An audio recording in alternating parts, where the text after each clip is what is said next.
Nuevamente les doy las buenas tardes a nombre de la Mesa Redonda Descolonicemos el Feminismo. En primer lugar, quiero agradecer a la plataforma por invitarnos a mujeres que asumimos los diferentes feminismos aquí y en otros lugares del mundo y que quienes desde nuestras diversas localizaciones nos pensamos, nos nombramos, nos creamos y nos transformamos. A nosotras mismas transformamos nuestras condiciones de vida y transformamos también con la Tierra y el planeta.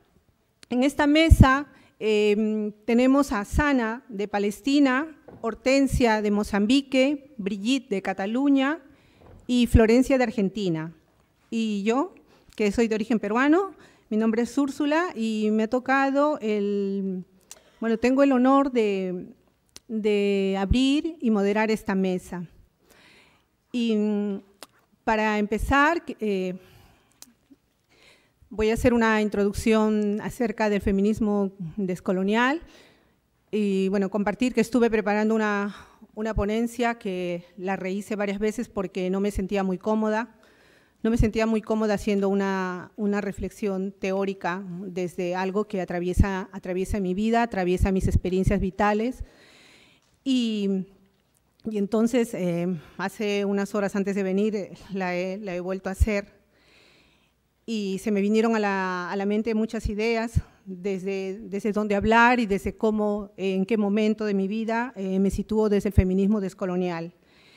Hay dos quiebres que quiero compartir en un momento de mi vida, hace muchos años, hace muchas décadas. El primero fue el cuestionarme primero, porque como mujer, o lo que se espera de ser mujer, yo no me sentía cómoda, porque asumía como algunas características que se atribuyen a los hombres, y después de muchos años de cuestionamiento, de pensar de que debía haber nacido hombre porque había muchas cosas que yo quería hacer y que no socialmente eran mal vistas, después de muchos años, después de muchas vivencias, un día leí a Marcela Lagarde y encontré muchas respuestas a aquello que me pasaba, a cómo la construcción social del género.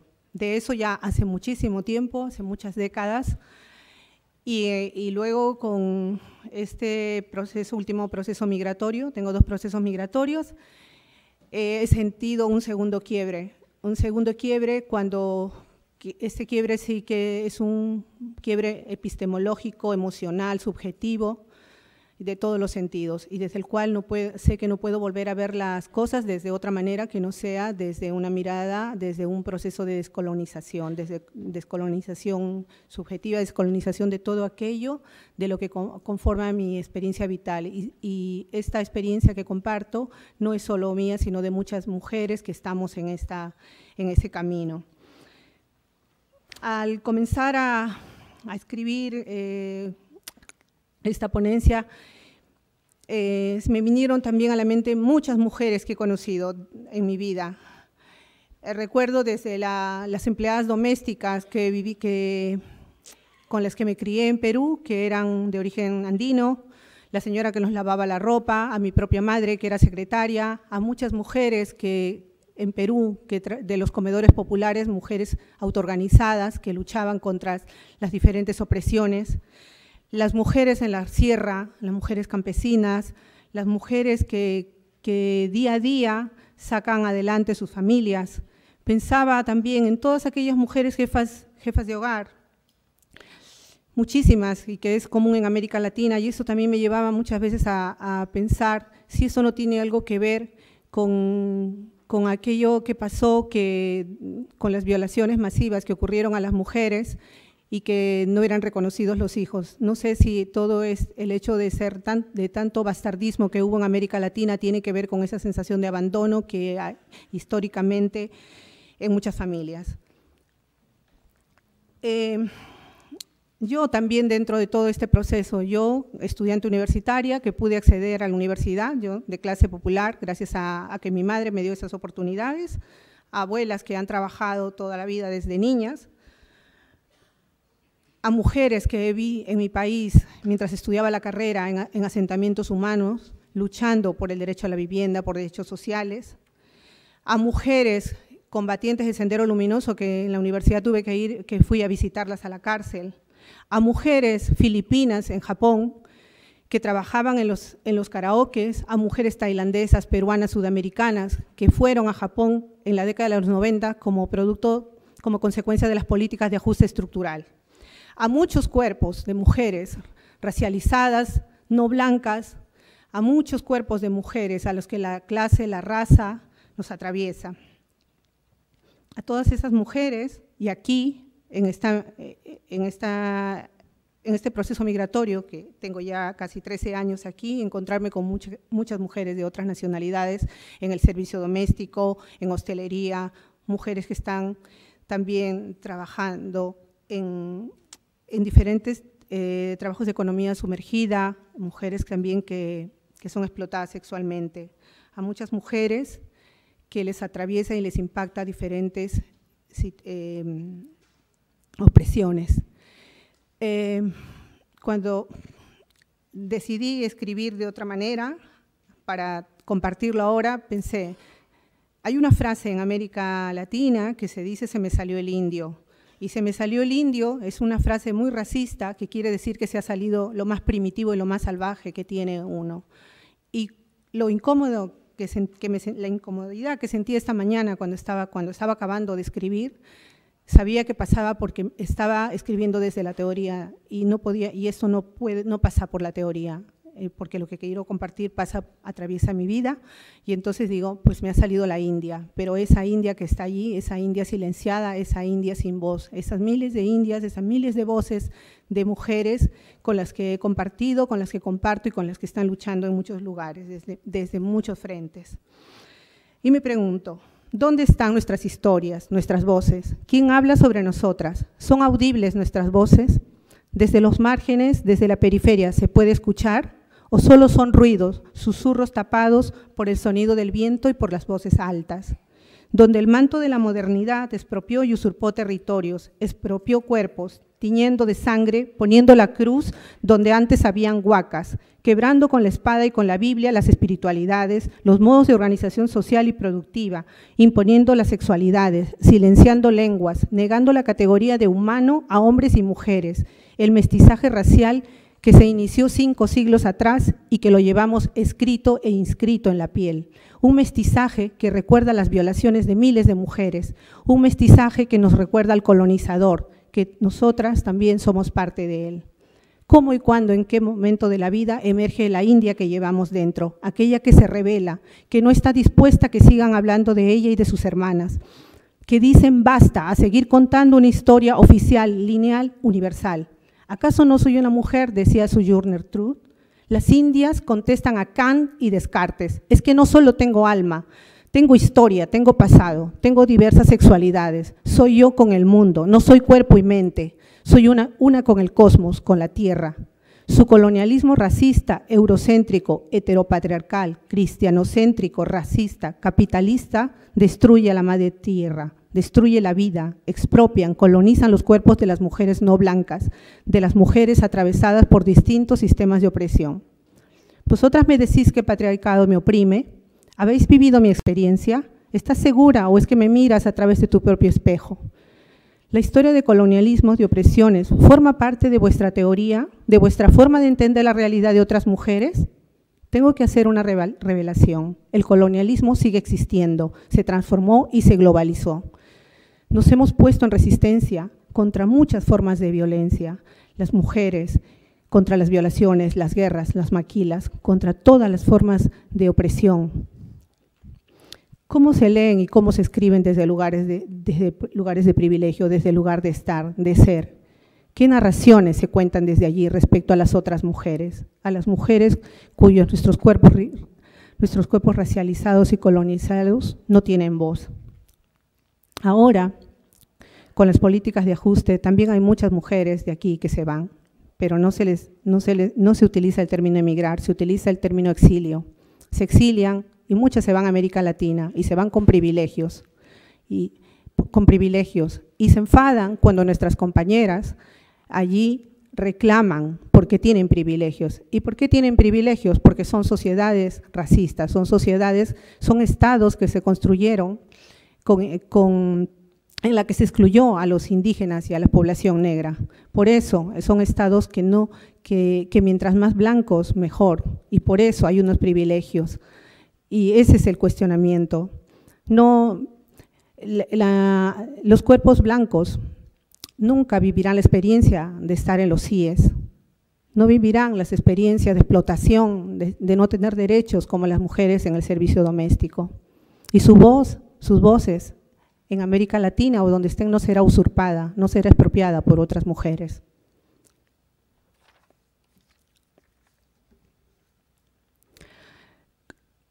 Asumirse como feminista descolonial no es un proceso fácil, significa al final hacer un desmontaje de todo lo que hemos vivido, de todo lo que hemos aprendido desde el sistema educativo, de todo lo que implica vivir en sociedades que siguen, donde el racismo, el colonialismo sigue intacto. Por más que me miro en este espejo, no me devuelve la misma imagen. Yo soy muchas cosas a la vez. Te invito también a que mires la realidad, a que mires desde otros lugares.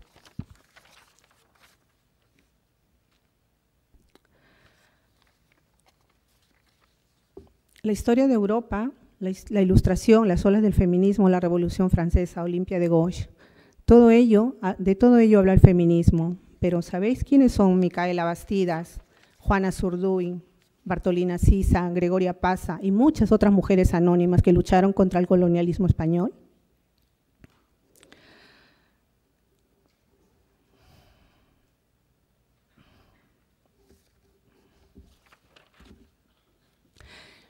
Este relato estaba incompleto y no me quiero consumir el tiempo de mis compañeras. Simplemente era lo que esa India que llevo dentro quería expresar y compartir con todos ustedes desde mi experiencia personal situada y desde la cual también se sitúan muchas otras mujeres a las que se nos categoriza como migrantes. Muchas gracias.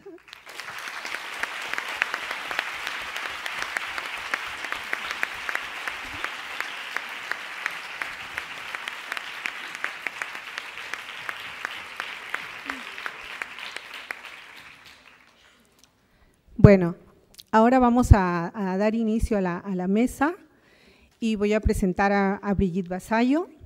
Ella es escritora, periodista a veces, activista contra la islamofobia, especialmente contra la islamofobia de género y feminista antirracista.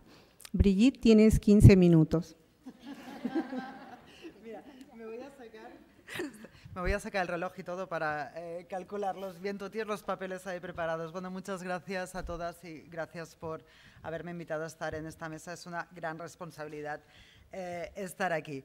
Me he organizado para que me quepa todo lo que os quiero contar en 15 minutos, entonces lo traigo escrito y lo traigo en 2 bloques con unos títulos. He puesto de primer título, no es muy original y además es machista, lo hago con toda la intención que sea un título machista. Y empiezo diciendo qué hace una chica como tú, o sea, como yo, en una mesa como esta. Y el latiguillo, el subtítulo de este primer titular es «Y los peligros de que una chica como yo esté en una mesa como esta». ¿A qué voy? Voy a empezar nombrando que soy blanca. Os puede parecer una evidencia mirándome, pero no es tan evidente y la prueba está en que nos olvidamos a menudo de nombrarlo e incluso de verlo. Así que empezaremos nombrándolo. Soy blanca. No solamente soy blanca, recordemos todo el tema de las interseccionalidades, pero respecto a lo que está pasando en esta mesa, lo importante es que soy blanca. También voy a recordar que esto me da hasta muchísima vergüenza nombrarlo, pero creo que es necesario aún seguirlo diciendo que ser blanca no es un pantone, no es un color de piel. Ser blanca significa pertenecer a una categoría de privilegio inmensa y que podríamos pasarnos horas enumerando todos los privilegios que tenemos en tanto que blancas. Por tanto, la pregunta que está implícita en esta primera parte es cómo incorporamos luchas desde el privilegio y por qué es imprescindible hacerlo. Bueno, una de las cosas de ser activista es que podemos explicar batallitas personales, ¿no? Creo que siendo académica no lo puedes hacer. Yo, como soy activista, soy académica, pues voy a tirar de batallitas. Yo fui activista feminista por primera vez en mi vida en 1995. Hoy he ido a buscar mis agendas para recuperar la fecha. En 1995 y lo fui durante 3 horas, que fue el tiempo que duró una asamblea. fui a una asamblea donde se explicaba la cuarta conferencia, esto también lo he encontrado hoy, la cuarta conferencia mundial de la mujer que se celebraba en Beijing, en China. Y entonces yo decidí acercarme allí por fin como hacía el feminismo organizado y no tanto de leer, que es lo que yo hacía en aquel momento, y descubrí que aquella asamblea era alucinantemente islamófoba. Yo en aquel momento no sabía ni que esa palabra existía, no entendía que eso era islamofobia concretamente, pero yo ya vivía en Marruecos, ya consideraba que mi madre era la mujer que me estaba acompañando en Marruecos y que en mi cabeza sigue siendo mi cabeza y en mi cuerpo sigue siendo mi madre.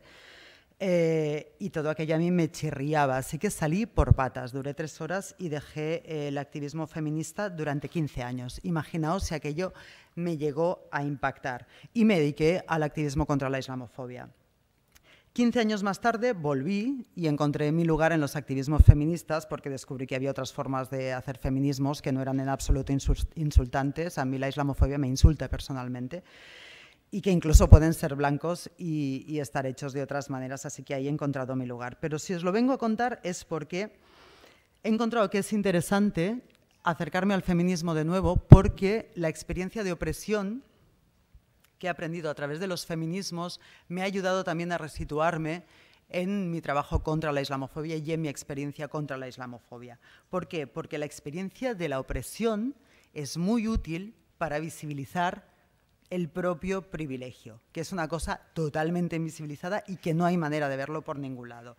Y que te lo pueden ir señalando, pero que es muy interesante cuando tomas conciencia corporal de él, ¿no? Como pues haciendo traducciones que no siempre son perfectamente equivalentes, pero que nos van haciendo un apaño para ir entendiendo cosas, ¿no? Por ejemplo, cuando tú como feminista te sitúas en sujeto oprimido, etcétera, etcétera, y los hombres te dicen, ay, qué exagerada eres, ya te estás quejando otra vez, no hay para tanto, pues a eso se le hace la traducción. Por ejemplo, cuando yo me he hartado, y perdonad que hable de mí misma, también por hablar de cosas que conozco en primera persona, cuando me he hartado yo y muchas otras compañeras de denunciar a grupos feministas racistas como Femen, ya lo podéis tuitear, lo vuelvo a afirmar, Femen es un grupo racista feminista. Muchas de las respuestas que recibimos es, bueno, primero, joder, ya estás otra vez criticando a compañeras feministas, compañeras mías, ¿no? Si son racistas, no son compañeras mías, si es racista no es mi revolución. Y, bueno, no hay para tanto, también tienen cosas buenas. Para mí, si son racistas, no tienen cosas buenas, no hay otras cosas buenas. Somos increíblemente tibias con el tema del racismo, increíblemente tibias. Entonces, la experiencia de opresión cuando nos situamos en sujetos mujeres o los sujetos oprimidos que os apetezca nombraros, la tenemos que utilizar también cuando se nos nombra el privilegio y cuando estamos en el área de privilegio pisándole el cuello a otras personas. Entonces, ¿qué hago aquí? ¿No? Era la pregunta. Pues como blanca y feminista, por un lado, como feminista, yo considero que el feminismo nunca jamás puede ser un movimiento contra las mujeres, simplemente. Por lo tanto, yo creo que como feminista hay que trabajar en el contexto antirracista, hay que tener una lucha activa antirracista. Y, por otro lado, como blanca, yo creo que desde el privilegio no es una opción descolonializar, es una obligación. Precisamente porque tenemos ese privilegio y el privilegio no es suficiente decir, no, yo no quiero el privilegio, porque usamos el privilegio constantemente. Por supuesto que queremos el privilegio. ¿No queremos el privilegio? Yo no quiero que me metan un CIE, yo no quiero que me pidan el DNI cada vez que salgo a la calle, yo no quiero que me pregunten constantemente ¿de dónde eres? No lo quiero. ¿Por qué digo que no quiero el privilegio? Claro que lo quiero. Seguramente lo quiero extender o quiero dinamitar el sistema en que nos sitúa en privilegios y opresiones. Pero no basta con decir, no, yo no quiero ese privilegio porque en esta zona es cómodo, como decir, uy, no lo quiero, ¿no? Pero cuando salimos a la calle, ahí volvemos a estar cada una donde estamos. Entonces, estando ahí, yo creo que es una obligación precisamente tomar conciencia de todo esto y hacer una lucha completamente activa contra todos estos sistemas de opresión que se hacen a partir también de nuestros cuerpos privilegiados. A partir de ahí, los peligros, ¿no? La segunda parte de todo esto. ¿Cómo se hace? Desde luego, solamente se puede hacer desde una perspectiva decolonial, porque si se hace desde cualquier otro sitio, sigues como alimentando el mismo bicho que decimos estar intentando escapar. Primer peligro, usurpar lugares de enunciación. Yo no sé si ahora, yo creo que esto ya se ha pasado, pero había un tiempo en Barcelona que está de moda aquello de todas somos negras, todas somos putas, todas somos no sé qué. No, aquí todas éramos todas. Todas éramos todo. Pero claro, cuando sales a la calle, no todas somos todo, volvemos a aquello, ¿no? Yo creo que hay que guardar clara la diferencia entre el sujeto político y el sujeto, no sé cómo llamarlo, el sujeto social.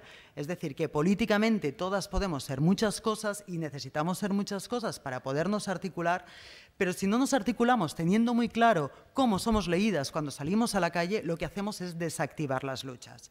Es decir, si yo soy negra, en el sentido amplio de la palabra, y yo no sufro redadas racistas, a lo mejor es que las redadas racistas no existen. Y sí que existen, sí que existen. Lo que pasa es que a mí no me afectan porque soy leída como blanca, porque soy blanca. Voy acelerando porque me estoy quedando sin tiempo, ¿no? El otro peligro, de esto también, claro, podríamos hablar infinitamente. El otro peligro que también es preocupante es el peligro del liderazgo blanco. Volvemos al feminismo. ¿Sabéis lo del liderazgo masculino? De estar en una reunión, decir 15 veces las cosas y que venga el tío de al lado, las diga y que todo el mundo le haga caso. Pues eso en el eje de raza funciona perfectamente. Cuando yo digo una cosa, por mucho que lo hayan dicho compañeras racializadas durante años, si lo digo yo, parece que tiene más credibilidad y parece que cuela más. Por un lado, porque soy menos sospechosa.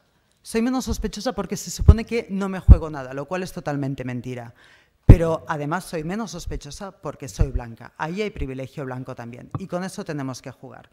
¿Qué hacemos con todo eso? ¿Qué hacemos para no usurpar lugares de enunciación? Pues ya lo ha nombrado Úrsula, ¿no? Conocimiento situado, tener claras las estructuras, denunciar las estructuras y hacer una lucha activa. Para el liderazgo blanco esto no puede ser una excusa para que nos quedemos calladas y para no hacer las cosas, porque quedarnos calladas es ser cómplices de la violencia, sin duda alguna. Así que tenemos que encontrar formas de estar sin usurpar y sin acallar a las compañeras. La segunda parte... Estuvo Butler, ¿no? Aquí la semana pasada, yo no estaba aquí, pero me han contado que es como, así, como muy complicadota. Y entonces he pensado, voy a poner un título butleriano así, a la segunda parte de mi charla. Bárbara, no sé dónde estás, pero va por ti. Una lucha contra las violencias de género que no incluya el eje de racialización no es una lucha contra las violencias de género. Este es el resumen de la segunda parte que la voy a explicar rápida. También empezando por el activismo. El pasado 8 de marzo salimos en un bloque que organizaban compañeras que se llamaba Soc dona, soc lliure, vesteixo com vull. Entonces allí pues estamos, cuerpos diversos en la lucha, en la mani del 8 de marzo. Había compañeras musulmanas que iban con velo. Se nos insultó mogollón durante la manifestación. Mogollón, no sé si alguna de las que estáis aquí estuvisteis aquel día con nosotras, se nos insultó mucho. Desde dentro de la mani y de los límites de la mani. Pero es que al llegar a Plaza Sant Jaume, hubo un grupo de feministas blancas que pillaron por banda a las compañeras musulmanas con velo que iban en el bloque de la mani y las estuvieron interpelando. ¿Que por qué vestían así? ¿Que por qué iban de esa forma? Bueno, y se montó una pelea, montaron una pelea con ellas. En la mani del 8 de marzo, compañeras feministas a otras compañeras feministas. Entonces, ¿a qué voy?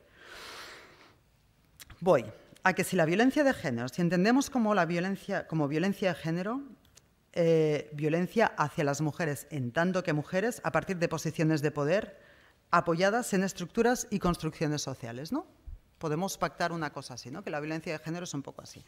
También he buscado de la web de la Plataforma Unitaria contra las Violencias de Género, hay 2 carteles que ponen ¿qué es violencia? ¿No? Y os lo voy a leer. Literalmente, ¿qué es violencia? Dice, que te griten, en catalán, que et cridin és violència, la plaça Sant Jaume es va cridar, que t'insultin és violència, que et controlin és violència, que et vigilin el que fas és violència, que et diguin amb qui pots parlar és violència, aquí faig un paral·lelisme, que et diguin com pots o no pots vestir-te és violència, que t'humilin davant dels altres és violència, que tinguin contacte físic amb tu que no desitges és violència, que et sentis obligada a realitzar actes que no vols és violència, que et tractin d'ignorant és violència i que et facin creure que no pots és violència.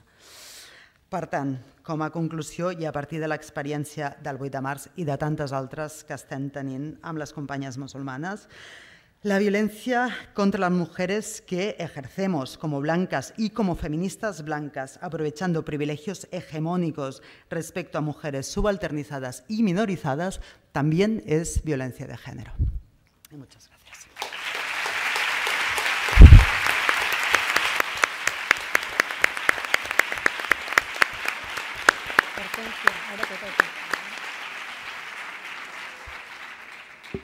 Gracias, Brigitte. Y ahora tenemos a continuación a Hortensia Rafael da Conceição. Ella es de Mozambique y es coordinadora de Género e Empoderamento da Mulher, de la organización Fórum Mulher. Muito boa tarde. Primeiro dizer que Moçambique é um país que se encontra no continente africano. É um país que tem aproximadamente 25 mil habitantes, dos quais 13 mil são mulheres e 12 são homens. Esta população de 13 mil, a maior parte é população rural, onde a maioria são mulheres que vivem basicamente da agricultura. Falar de Moçambique é falar de um país que é falante de língua portuguesa, onde a pobreza nota-se mais, porque estas mulheres trabalham no campo. Apesar de trabalharem no campo, elas não têm direito à terra. E sabemos que a terra é uma das riquezas em qualquer sociedade. E falar do feminismo é um pouco difícil compararmos o feminismo no Ocidente e o feminismo em África. O feminismo em África nasce do engajamento das mulheres na luta a partir da resistência contra o sistema que as oprime. Lutam por mudar a sua condição de vida, porque a maior parte destas mulheres são elas que sustentam as famílias, são elas que fazem tudo para os filhos poderem crescer, mas não têm nenhuma condição econômica. O feminismo em Moçambique surge de processos que as mulheres e as organizações de mulheres buscam construir uma forma mais radical de trabalhar a agenda dos direitos humanos das mulheres. As leis que salvaguardam os direitos humanos das mulheres é necessário denunciar o sistema que sustenta a violência contra a mulher, romper os status e construir uma nova onda onde as mulheres jovens, raparigas, são sujeitos de seu corpo, da sua mente, do território e capazes de construir a sua agenda política.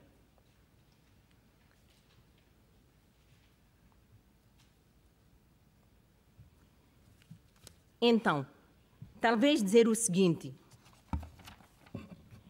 não se pode discutir o feminismo africano e ocidental sem desafiar as questões raciais, as questões da dominação e supremacia, que é atribuída à raça branca e seus derivados, em detrimento das mulheres da cor negra. Um exemplo caricato que acontece em Moçambique é quando uma mulher negra é proibida de entrar numa instituição pública por trajar uma blusa de alças, enquanto que, se for ao contrário, já pode entrar.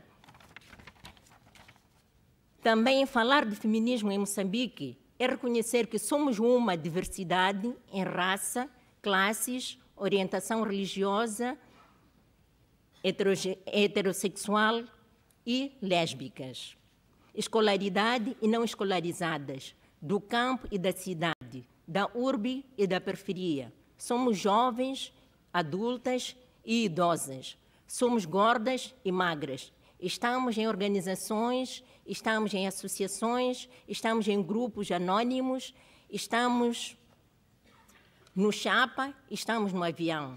Somos uma diversidade e lutamos por um Moçambique que seja independente de todos os preconceitos e que nós, mulheres, possamos ter a liberdade de definir o que é ser mulher, cada uma de nós para si mesma, e todas juntas, coletivamente, somos camponesas, somos empresárias, somos biscateiras, ou mulheres que fazem chitique, somos cheias de energia e de sorrisos. Quer dizer, podemos sorrir da mesma maneira, apesar de ocuparmos lugares diferentes.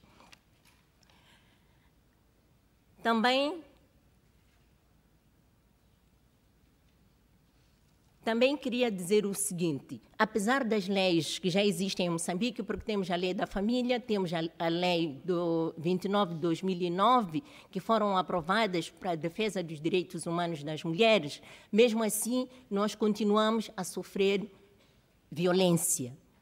Existem também gabinetes de atendimento a vítimas de violência doméstica, por exemplo, mas também nestes gabinetes, aí o pessoal que está lá, em algum momento, deixa-se levar com a questão do sistema patriarcado. Se uma mulher aparece a apresentar um problema, são eles próprios, em algum momento, que se estiver lá um homem, né, que acusa a mulher de ser culpada, de ter levado porrada ou de ter sofrido algum tipo de opressão. Então, sendo assim, e porque estamos neste grande desafio, estamos num movimento aberto, que é um movimento internacional, que é o movimento da Marcha Mundial das Mulheres. Este movimento congrega, é um movimento aberto, congrega as várias classes, as várias etnias, as várias raças, para ver se conseguimos juntas definirmos aquilo que é a nossa agenda, que é quebrar com as barreiras culturais, quebrar com as tradições, quebrar com tudo o que discrimina a mulher, sendo ela uma mulher jovem ou uma mulher jovem, mulher adulta, idosa, nós todas somos iguais, essencialmente naquilo que nos diferencia. Por isso, este desafio nós lançamos como moçambicanos às nossas companheiras dos outros países que experimentaram o feminismo antes de nós, para que nos ajudem a irmos para frente, para que não fracassamos, porque é importante quebrarmos estas barreiras. E como eu disse logo no início, que o fato de sermos, primeiro, pobres, o fato de sermos mulheres negras, isto também faz com que atrasemos com tudo. E o analfabetismo é uma questão que se nota muito em Moçambique. E depois, este território moçambicano é um território muito extenso, então significa que mesmo com esses instrumentos legislativos que existem, em algum momento, noutras partes do país, ainda não conhecem as leis. Então é um desafio que nós temos de expandir a lei, essencialmente a lei da violência contra a mulher, para que toda a gente saiba que a violência doméstica, além de ser um mal só, simples, também é um mal de saúde pública. Por isso, há que denunciar a violência. E muito obrigada.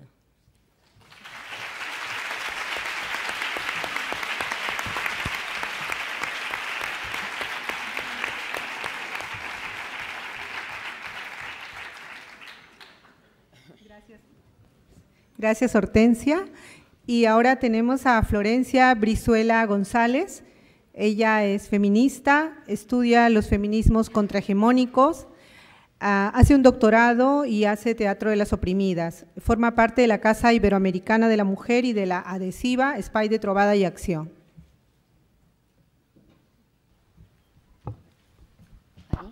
Hola. Bueno, primero que nada, felicitar a las chicas que organizaron este fórum y esta mesa. Muchas gracias. También me siento muy contenta de estar aquí con mujeres tan diversas. Y también agradecerle a Leti, que fue la que me propuso, no sé si está, pero que me propuso participar aquí. Bueno, yo hoy voy a hablar de la colonialidad, pero no la que se vive en los países que han sido colonizados, sino la que se vive en Barcelona, en los centros sociales, en la vida cotidiana, en la universidad y en el feminismo. Hablaré desde mi experiencia como una mujer nacida en Argentina que lleva viviendo en Barcelona 8 años. No pretendo representar a nadie, solo contar mi experiencia y presentar algunos conceptos que me han ayudado a comprenderla mejor. Sí, todo eso en 15 minutos. Pero antes de empezar con este relato, quisiera explicar qué entiendo por descolonizar y por colonialidad, un poco para poder explicar desde dónde hablo y para comprendernos mejor. Para Ochi Curiel, una feminista decolonial, Descolonizar implica un proceso de desintoxicación de todo síndrome colonial. Supone además un ejercicio de pensamiento y de acción que ayude a comprender procesos históricos como el colonialismo y la modernidad occidental, así como los efectos en cuanto al establecimiento de jerarquías raciales, de clase, de sexo o de sexualidad, para impulsar políticas colectivas frente a las opresiones que vienen a producir estas jerarquías contra el racismo, el clasismo, la heterosexualidad, entre otras. Aníbal Quijano nos recuerda que es importante distinguir entre colonización y colonialidad. Lo primero sería el hecho histórico que ocurrió en 1492 y lo segundo, las relaciones de poder que se mantuvieron a partir de este hecho. Las jerarquías continúan vigentes y se reproducen. Fruto de esta colonialidad, por ejemplo, pensamos que solo se hace conocimiento dentro de la universidad o que solo existe una forma de medicina, que es la occidental, o un solo tipo de educación, que es la estatal, o un solo tipo de violencia contra las mujeres, que sería la de la pareja. Pero bueno, volviendo a mi experiencia, podía contar que he vivido distintos tipos de estas manifestaciones de la colonialidad. En primer lugar, ¿no?, el racismo puro y duro, vivido tanto en las instituciones. Aquí las que somos de afuera sabemos el maltrato que se recibe en las oficinas de extranjería para renovar los papeles y también el cotidiano, el callejero, ¿no? Una vez volviendo a la noche con una amiga, un grupo de chicos nos dijeron que nos follarían. Les preguntamos cuáles de ellos empezaría a follarnos. Bueno, se quedaron callados y cuando nos íbamos nos dijeron: ah, puta de mierda, volvete a tu país. Pero nunca entendimos cuándo querían ellos que nos volviéramos, si era antes o después que nos follaran, pero bueno, tampoco les pregunté por las dudas. El racismo es algo que me costó asimilar. Yo nunca había vivido eso, porque no entendía cómo había gente que me maltrataba y me menospreciaba por mi origen. Además, yo soy argentina, casi europea vendría a ser, ¿cómo puede ser? Pero también viví otras experiencias de racismo más sutiles, como con más de buen rollo y sobre todo en los espacios feministas. Una de ellas era el tratamiento como víctima. Personas bien intencionadas me trataban como una víctima que había salido de mi país huyendo no se sabe de qué cosa, capaz que del patriarcado o de la violencia o de la pobreza. Recuerdo un seminario en la universidad que se llamaba algo así como Análisis Feminista del Derecho. Todas las sesiones eran sobre los males que afectaban a las mujeres del tercer mundo. Entonces una sesión era sobre los matrimonios forzados en la India, otra sobre la ablación del clítoris en África, otra sobre el burka en Medio Oriente. Eso, claro, nos hacía sentir que aquí las cosas no estaban tan graves, ¿no?, que estábamos mejor que aquellas pobres mujeres. Solo una sesión se habló sobre la violencia contra las mujeres en España y la jueza, que explicó la ley, le decía a los estudiantes y a las estudiantes que ellos denunciaran si sabían de algún caso sobre violencia. No importa si la mujer quería o no, que ellos fueran a la policía y la denunciaran. Y yo pensaba, bueno, así vamos. Pero claro, se daba una situación un poco incómoda cuando yo contaba que mi experiencia migratoria había sido un poco diferente. Yo había estudiado, había venido en avión, había venido a hacer un máster, o sea, no era el modelo de mujer migrante que se esperaba. Hace poco leí que más del 60% de las mujeres migrantes en España han cursado estudios secundarios o profesionales medios o universitarios. Con esto no pretendo negar, ni dudar, ni silenciar otras experiencias migratorias de muchas mujeres que son muy difíciles y marcadas por violencias de diversos tipos e intensidades. Lo que trato de hacer es expresar que esta homogenización puede tener efectos perversos porque imposibilita crear estrategias de lucha contra las violencias que sufrimos las mujeres. Pero había otra actitud que me hacía sentir mucho más incómoda, que era la de heroína, la mujer valiente que atravesó miles de obstáculos para llegar a Europa, al primer mundo, a vivir una vida digna. Una vez, haciendo teatro de las oprimidas, una señora se me acercó y me dijo, ay, bueno, la obra iba sobre inmigración, ¿no? Y una señora me dijo, ay, es que ustedes son tan buenas, tan dulces, tan alegres. Cuando decía ustedes se refería a nosotras, las latinas. Todas somos buenas, todas somos dulces, todas somos alegres.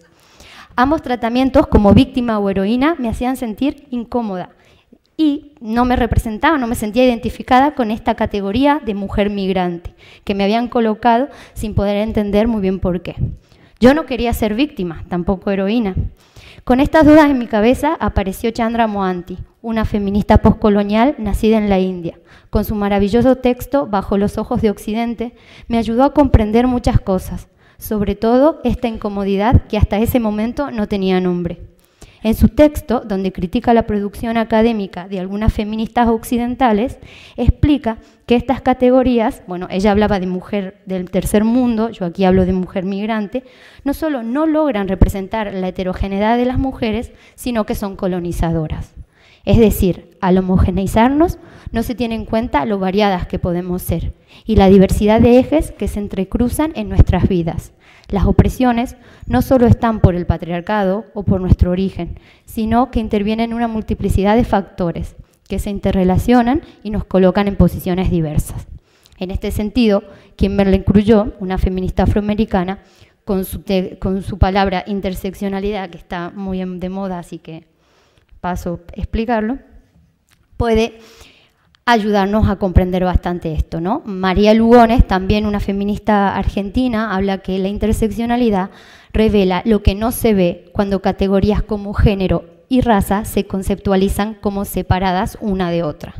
Pero en este punto a mí sí me gustaría hacer hincapié en una cuestión que creo que Ochi Curiel lo explica muy bien, que es que esta visión de fragmentación de las opresiones implica entender que no se trata solo de abordar las identidades personales, o sea, los distintos ejes de opresión que nos atraviesan, sino también el carácter estructural y sistemático que tienen y su vinculación con la continuidad de la colonialidad.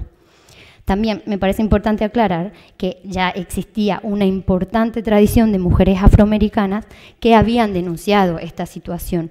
Pero claro, muchas de ellas no quedaron registradas en los ilustres orígenes del feminismo, puesto que la transmisión de su pensamiento era oral, no escribían artículos académicos. Además, eran esclavas y negras. Entonces, colocar como víctimas a las mujeres de otros países es colonizador, porque roba su agencia, niega su capacidad de actuar y las coloca como objeto, ya sea objeto de políticas públicas paternalistas elaboradas por algunas feministas o como objeto de investigación de numerosos tesis de máster o de doctorado. Como señala Mohanty, es colonizador porque se considera a las feministas occidentales como las únicas sujetas de esta contrahistoria, como las únicas que luchan contra los males que afectan a todas las mujeres. Por lo tanto, urge problematizar esta posición de víctima en la que ciertos discursos quieren colocarnos, no solo a las mujeres que hemos migrado, sino a las mujeres en general. Augusto Boal, precursor del teatro del oprimido, distinguía entre víctima y persona oprimida. Víctima es quien no puede cambiar la situación. Oprimida es quien lucha por cambiarla aunque fracase en ella. Creo que muchas mujeres desde distintos lugares luchamos cotidianamente. Prueba de ello es que seguimos vivas ante tanta violencia machista. Violencias que se manifiestan no solo en las relaciones de pareja, sino también que son estructurales. Creo que en la lucha de las violencias estructurales, y si nos tomamos las resistencias de las mujeres en serio, podemos aprender, por ejemplo, de las experiencias de mujeres zapatistas del sur de México, que desde el alzamiento del 94 mantienen no solo una guerra contra el sistema neoliberal que las despoja, sino contra el machismo de sus compañeros zapatistas. Ellas, a través de su lucha, saben qué es lo que no quieren, qué tipo de relación desean con sus compañeros, cuáles tradiciones quieren mantener y cuáles ya no. Otra dimensión de la colonialidad que quería contarles hoy es la del saber, que está en el presente en la universidad, la que considera que el único conocimiento válido es el generado por la universidad. Ahí es donde mi experiencia se hizo más evidente con otras feministas que universalizan sus experiencias, sus marcos teóricos y donde los aportes de otras autoras contrahegemónicos son ignorados o simplemente tratados como apéndices.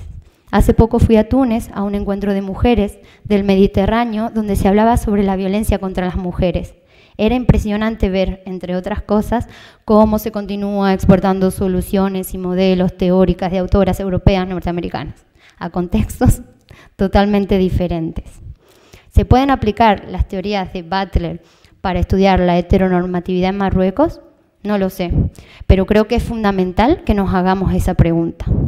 antes de traspasar automáticamente todo lo escrito en Europa o en Estados Unidos.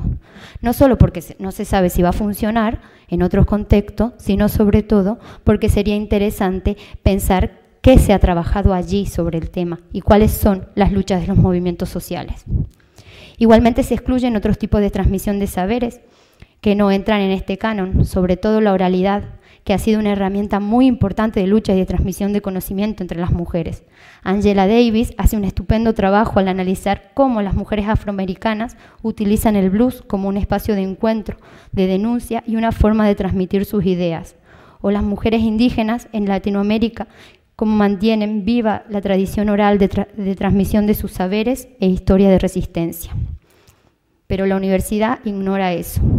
Y una solo aprende que hay 3 olas del feminismo. La primera de la igualdad, la segunda de la diferencia, la tercera vinieron las postcoloniales tarde, pero ahí están, ahí entraron. Cuando después una se da cuenta, como ya la nombraba Úrsula, que en 1852 una mujer esclava cuestionó esta categoría hegemónica de mujer, ¿no? Esa mujer fue Sojourner Truth, que yo no sé cómo pronunciarla, perdón, pero bueno. Entonces, esto no tiene que ver solo con lo que se cuenta en la universidad, sino el poder que tiene el conocimiento para perpetuar este sistema de dominación. Entonces, para el relato académico más simplificador, pareciera que recién ahora las mujeres indígenas se dieron cuenta qué es esto de resistir y luchar contra el despojo.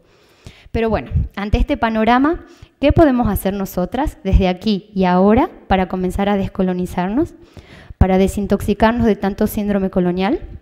En primer lugar, creo que es importante conocer nuestros privilegios. Hace poco, por Facebook, una feminista española que vive en América, que no es Estados Unidos, sino todo un continente, América, pero bueno, ella se enojaba porque parece que otras feministas les habían hecho ver su condición de española en un país colonizado. Ella se sintió ofendida que no la consideraran una igual. Juraba que ella también odiaba el colonialismo y que era buena persona. La cuestión no es si somos buenas o malas personas, si queremos o no el colonialismo. Creo que sería dudoso que alguien, al menos en esta sala, defendiera abiertamente que está bien aniquilar a otros pueblos, saquearlos, destruir su cultura y perpetuar sistemas de despojo por más de 500 años. Creo que lo que debemos pensar ahora es cuáles son nuestros privilegios desde el lugar que ocupamos cada una. Problematizarlos y entender que no se trata solo de cuestiones individuales, sino que tienen un carácter estructural y sistémico. No tenemos la culpa, pero sí la responsabilidad de denunciarlos y luchar contra estos sistemas que lo posibilitan, como son el patriarcado, el colonialismo y el capitalismo.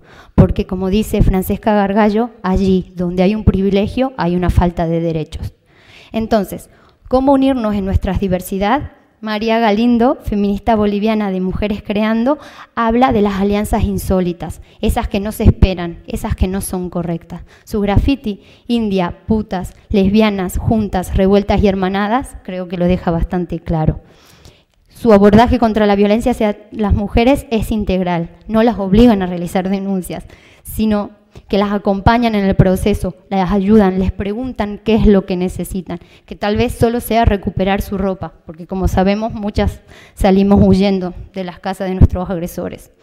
Claro, no se trata de extrapolar experiencias que ocurren en otros lugares del mundo, espero que eso aquí, por lo menos en España, ya lo aprendamos más o menos, pero sí podemos aprender sus luchas, que existen formas muy otras de relacionarnos, aprender a escucharnos, a esperar que la otra, que no conocemos, nos cuente lo que tiene que decir, para saber qué necesitan, qué siente, para conocernos, o como dicen las zapatistas, para reconocernos, porque al final el patriarcado, el capitalismo y el colonialismo nos afecta a todas, a una más que a otras, pero nos afecta. Y para cerrar, quisiera cerrar con las palabras de nuevo de Ochi Curiel, que dice: un feminismo que no es antirracista es racista, un feminismo que no es anticlasista es clasista, un feminismo que no esté luchando contra los efectos de la heterosexualidad como régimen político es heterosexista. Gracias.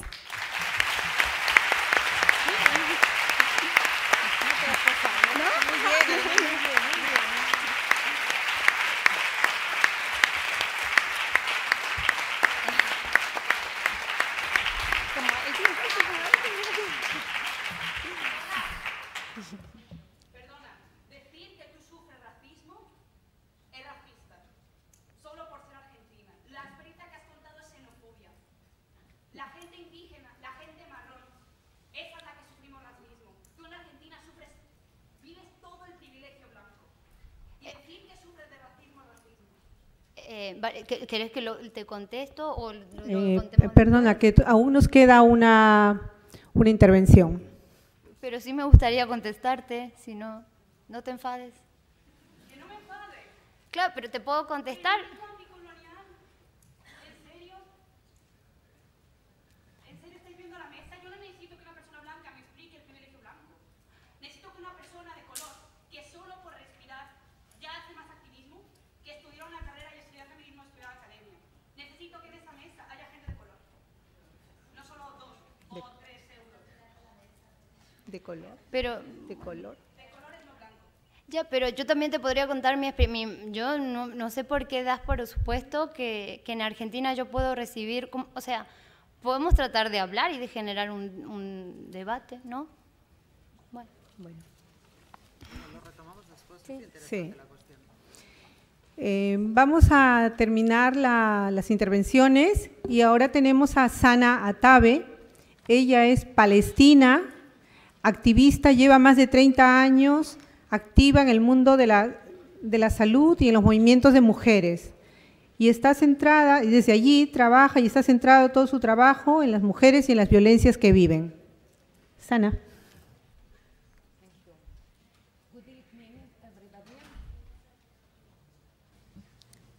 Yeah. Good evening, everybody. I will talk a little about a political violence which affect the social life of Palestinian women. In the first and third article of the Women's Political Rights Convention, adopted by the United Nations, affirmed that women have the right to vote, are eligible to elect any public body, and should have access to public office, and to exercise all public function on equal terms as men. However, in the light of this international convention and resolution, we confirm women's political, social, and cultural rights. We find ourselves living in contrast to these ideals and values.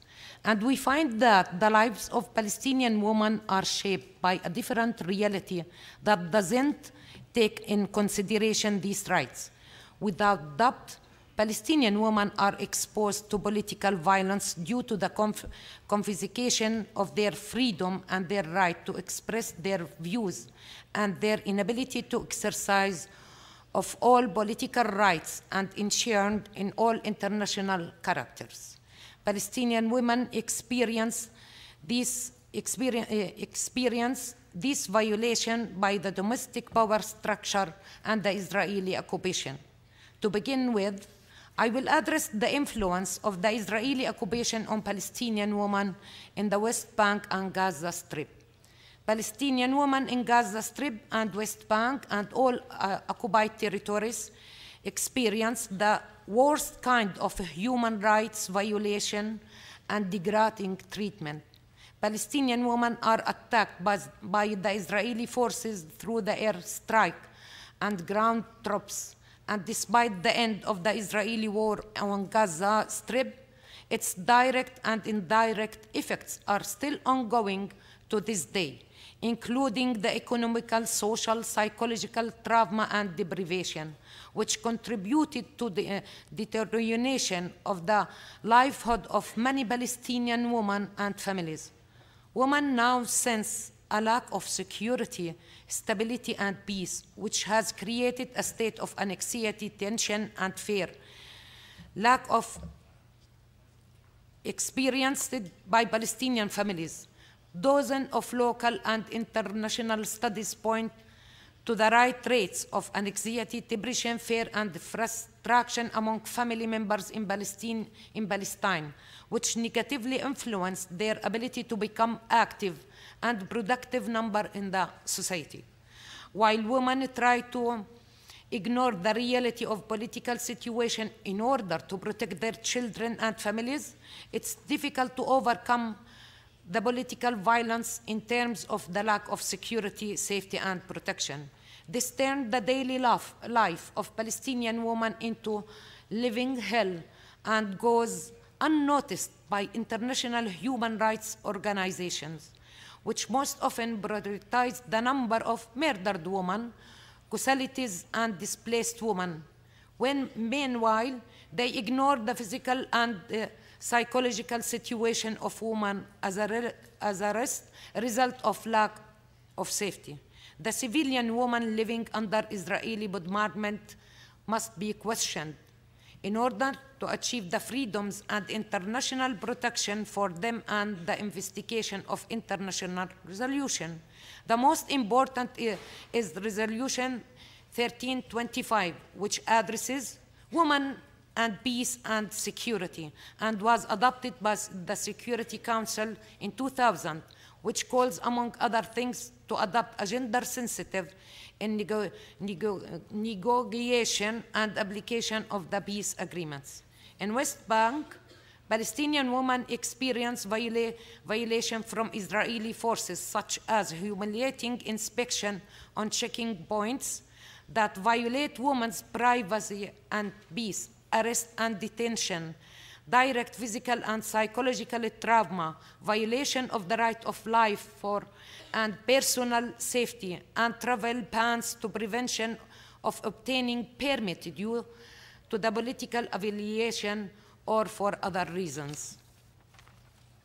An example of this would be when Israeli forces detained about 100 women in West Bank in a village called Awarta. They get their DNA samples during the investigation into the killing of a Jewish family in Itamar settlement, March 2011.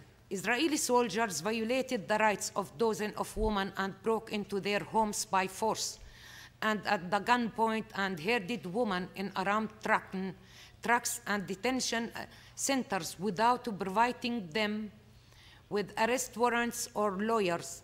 That is ugliest forms of political violence directed towards Palestinian women by Israeli occupation, and there are hundreds of events and cases that fall in the same context.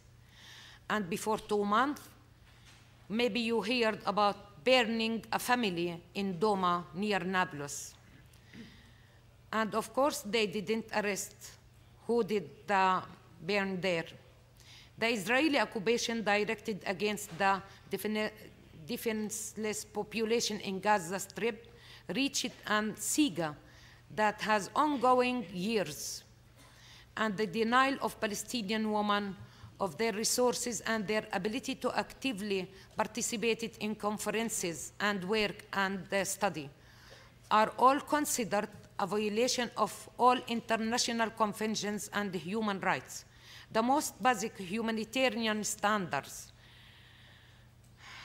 Restriction of freedoms and confiscation of the right to express internally. According to the virus, many Arab and local studies, political violence and the violence of the occupation raises the frequency of violence in the community and against women especially, as they become the most vulnerable groups and the target for domestic violence. As such, it becomes important to empower women and support them in order to maintain healthy social and family relations, which has been protected successfully by many Palestinian women. When we say the Palestinian women are the most affected by the Israeli occupation, we do not exaggerate, despite our knowledge that the number of women prisoners, casualties, and martyrs are lower than other groups in the society. Palestinian women and others in the world who have experienced conflict and occupation are not subjected to physical harm only, but also to psychological trauma as a result of complexity of political, social, economic situation that leaves traces and suffering which have an impact on the family and consequently on society.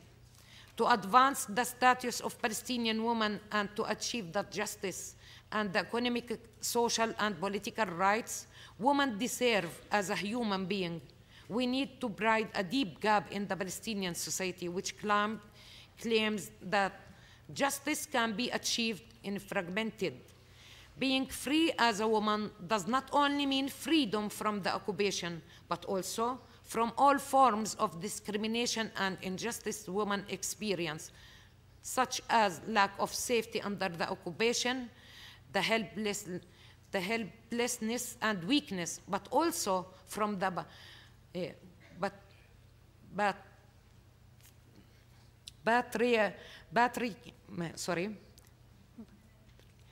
patriarchal reality that restrains many women who feel the burden of being the breadwinners and the ones responsible for the family and the houses, with the absence of their husbands in prisons or due to unemployed. Despite these responsibilities, women remain weak in the society that still insists on their inferiority. The Israeli occupation violation against the Palestinian people for the past decades cannot be limited to the flagrant violation of human rights and war crimes practiced by the soldiers and settlers.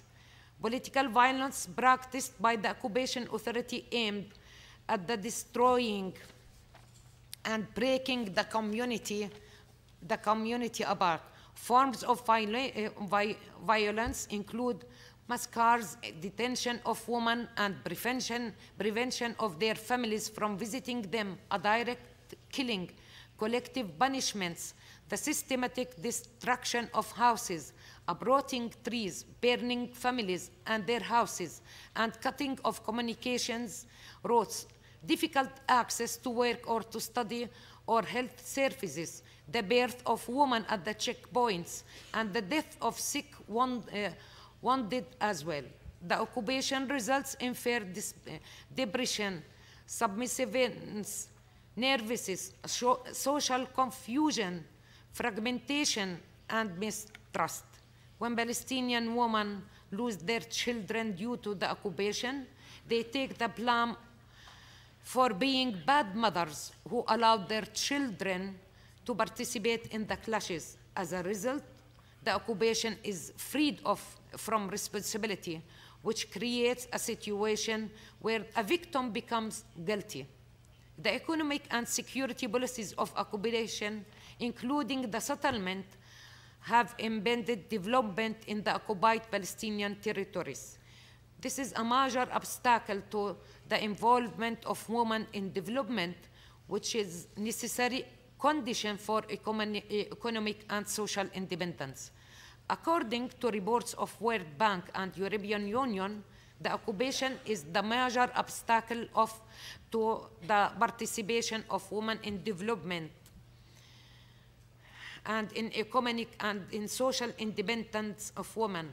Then, aside from confiscating Palestinian land and denying Palestinians their rights to self-determination and violation international law, the continued occupation adopted policies that harmed opportunities for sustainable development in the occupied Palestinian territories. The vital participation of Palestinian women in the national and political struggle for freedom and independence, and the establishment of the independent Palestinian state, and in the social struggle for women's rights and equality, and against violence, exclusion, and discrimination, and the struggle for fair legislation and laws. The Palestinian women participated early in the national struggle against colonialism and the Israeli occupation of the Palestinian territories in 1967, and in the social struggle for women's rights and equality, and built a strong women's movement consented between the national and social struggle, and participated in the national struggle and through political parties, especially the left ones. Palestinian women also fought against violence and exclusion, and for fair legislation and laws, and board participation in decision-making position, which was recently acknowledged at the minimum of 30%. Women also fought and continue pushing the government to join and implement the CEDAW Convention, which was signed by Palestinian president without reservation. All of this is despite the presence of conservative religious environment and the deteriorating economy that makes it an obstacle for the involvement of women in sustainable development. Thank you for listening.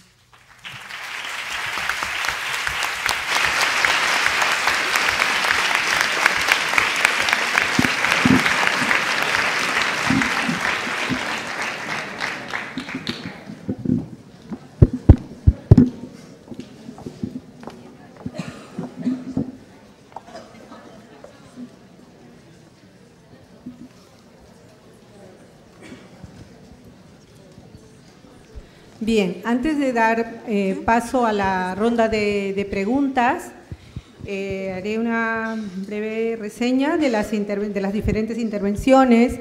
Las diferentes compañeras han planteado acerca de las diferentes luchas históricas que hacen las mujeres en los diferentes lugares y cómo esto cuestiona el discurso universalista del feminismo, de aquel que asume al patriarcado como único sistema de opresión y por lo tanto no visibiliza las diferentes luchas que tienen las diferentes componentes de opresión como el racismo, el colonialismo y el clasismo instalado en los cuerpos, en las vidas y en los territorios de las mujeres. Por otro lado también se cuestiona la homogenización, lo perverso de homogenizar a las mujeres no blancas a través de un colonialismo discursivo que las construye como mujeres carenciadas, víctimas y desempoderadas y sin agencias. El cuestionamiento el visibilizar las opresiones nos hace también, por otro lado, cuestionar los privilegios de quienes están en una posición de poder. Cuando se está hablando de lugares, desde donde se habla, desde el lugar donde se sitúan, estamos hablando también de las diferentes relaciones de poder que se establecen y en este caso tiene que ver con el lugar desde donde se construyen los conocimientos, donde se construyen los saberes, de donde se construyen los pensamientos y las subjetividades, lo cual es importante y es necesario de descolonizar. Asimismo, también la experiencia de las diferentes opresiones, a la multiplicidad de opresiones nos hablan de multiplicidad de resistencias que se dan en diferentes frentes, como los que nos comentó Hortensia, que hablaba de la diversidad de mujeres en Mozambique, pero que también en los otros países, pero ella nos ha señalado, nos ha hecho todo una explicación de las mujeres desde sus diversidades rurales, urbanas, de sexualidad, de religión, también a nivel laboral, etcétera. Y desde todos estos espacios donde las mujeres hacen resistencia.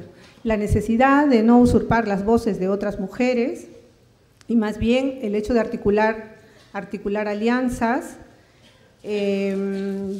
situar a las mujeres de otros lugares como sujetas históricas, sujetas diversas y considerar a las mujeres como humanas, que es el mensaje de Sana a través de toda la resistencia que hacen las mujeres en Palestina acerca de los territorios ocupados y así como de sus cuerpos.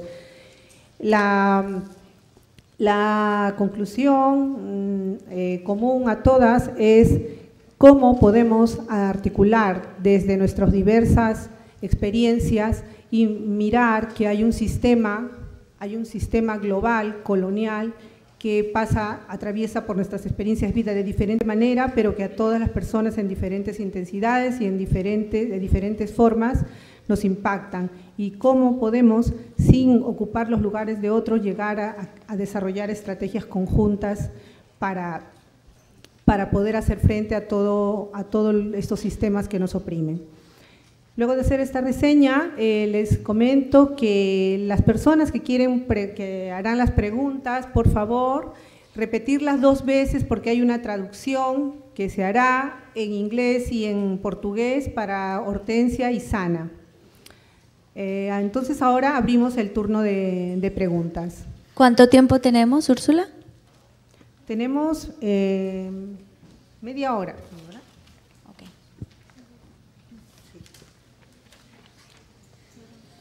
Sí, tenemos media hora.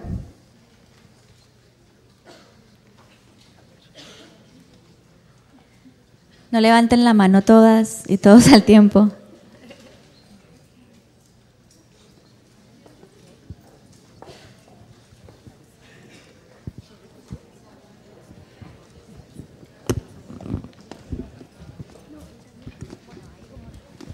Olá, boa tarde.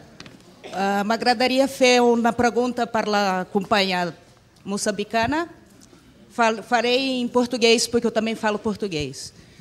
Sobre a questão que recentemente a gente viu que o Obama foi à África desenvolver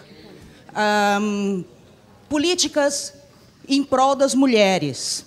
Isso se ficou somente em países anglófonos ou também na África portuguesa aconteceu esse tipo de programa, ou não com dinheiro, não com dólar, mas talvez com a maneira, não com a ideia, o projeto. Se isso aconteceu ou está acontecendo em Angola, em Moçambique, nos demais países lusófonos. Obrigada.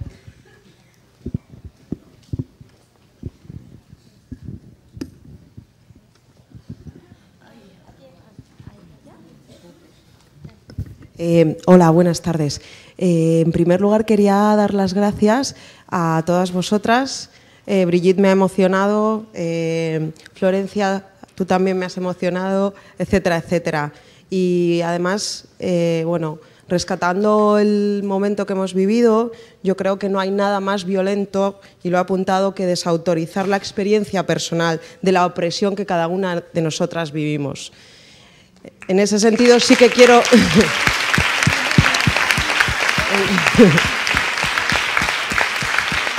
Sí que quiero rescatar tu experiencia desde la opresión personal y, bueno, pues agradecerte que lo hayas contado, y me siento profundamente avergonzada del momento que hemos vivido tan violento. Muchas gracias a todas.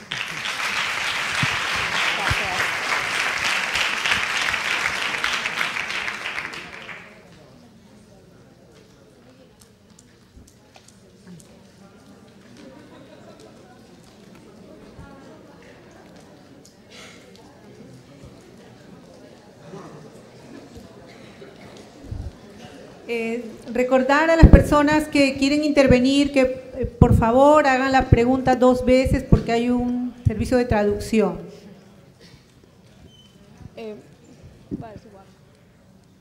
Bueno, es que no era una pregunta, era una reflexión acerca de...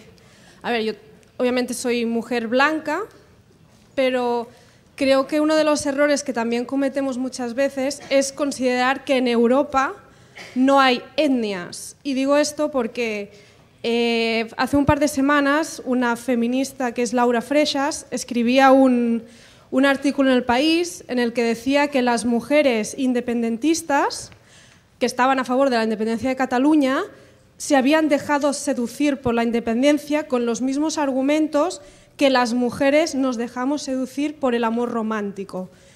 Y que ellas, las mujeres de izquierdas y a favor de la unidad de España, estaban a favor de la razón, y las mujeres independentistas que se sentían también catalanas pero de otra manera, eran como... se dejaban llevar por los sentimientos, ¿no? Que esto es un argumento que los hombres siempre han utilizado contra las mujeres para cuestionar sus decisiones, de decir, no, yo me llevo por la razón y tu mujer te llevas por los sentimientos. Entonces yo creo que a veces, incluso las europeas, muchas veces tendríamos que darnos cuenta que nuestra propia visión colonial nos impide ver que entre nosotras, entre los pueblos que hay en Europa, también se pueden dar estas dinámicas coloniales o a lo mejor no coloniales, pero sí un poco etnicistas, entre compañeras de lucha, porque al final además Laura Freixas citaba a Bel Olid, que Bel Olid es un referente aquí en el tema del feminismo, o sea, era como un poco, o sea, ¿qué me estás contando, no? Y esto era una reflexión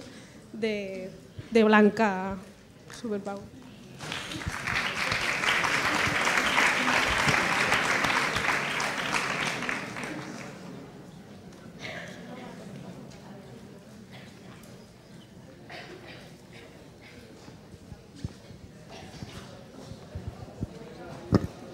Hola.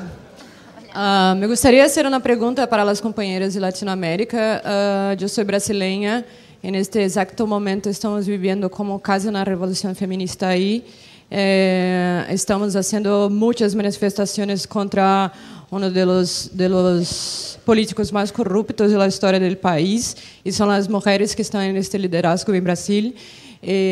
Cuento esto porque me acuerdo de que cuando ocurrió las manifestas de Ni Una Menos en Argentina y por otros países de Latinoamérica, esto no tuvo un impacto en Brasil. No nos organizamos como vosotras, pero es que Brasil, a veces yo siento que Brasil está de espaldas para el restante de Latinoamérica, y mi propuesta y mi pregunta es cómo hacemos para hacer alianzas, porque lo que me parece es que tenemos problemas muy parecidos, ¿no? Es más por eso.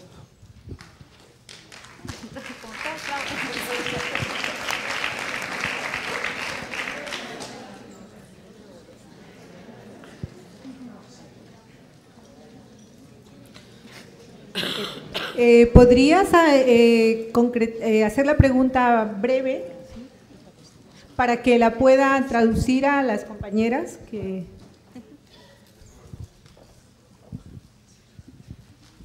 Bien, la pregunta básicamente es, una vez que Brasil y otros países de Latinoamérica tienen problemas muy parecidos, como que el acoso callejero, las violaciones, las muertes, feminicidio y todo, y a la vez estamos tan distantes políticamente una de las otras, ¿cómo podríamos hacer para hacer alianzas para intentar enfrentar el problema juntas?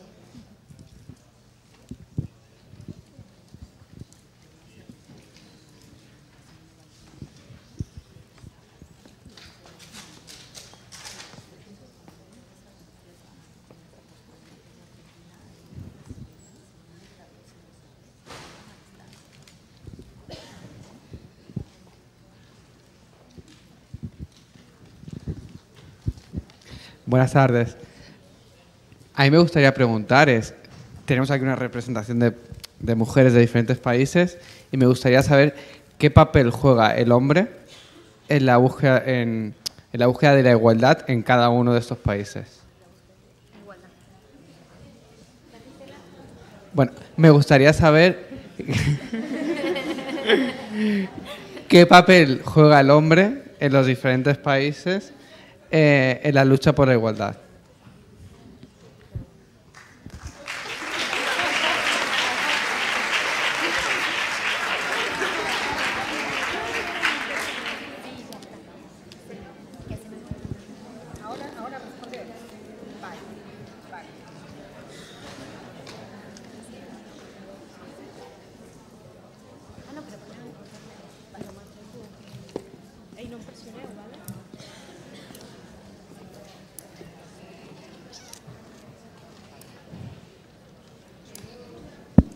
Hola.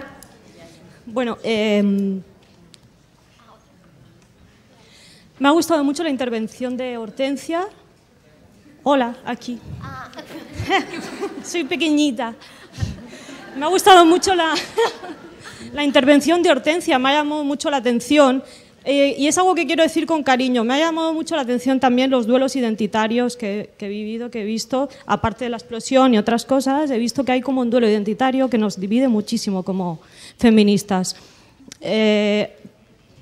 Algunas cosas son justificables, otras supongo que no, pero me ha gustado mucho lo que ha dicho Hortensia, que dentro del movimiento de mujeres que hay en Mozambique hay una unidad, independientemente de la raza.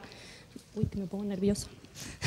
De la raza, del origen, del color, creo que comparten una opresión que todas compartimos aquí también, pero allí están unidas y luchan contra algo muy concreto, contra un enemigo muy concreto. Y aquí me lastima y me da mucha pena que como feministas, obviamente, haya movimientos que no aprobamos, pero ¿en qué parte del proceso estamos de lucha que estamos tan desunidas? No creo que Mozambique sea un país que esté recientemente luchando contra la opresión que viven las mujeres. ¿Qué es lo que pasa aquí? Lo tengo que repetir, ¿no? Brevemente. Vale, ¿cuál es la opresión que... Si hay algo que nos une como mujeres oprimidas en todo el mundo, ¿qué es lo que en Mozambique hace que las mujeres vayan unidas a una, independientemente de la raza, del color y de las vivencias que hayan tenido, que aquí no se da?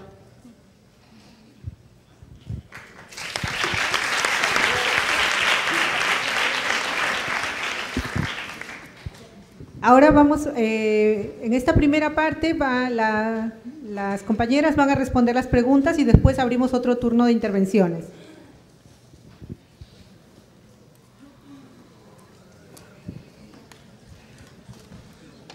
Sim, é assim. A visita do presidente Obama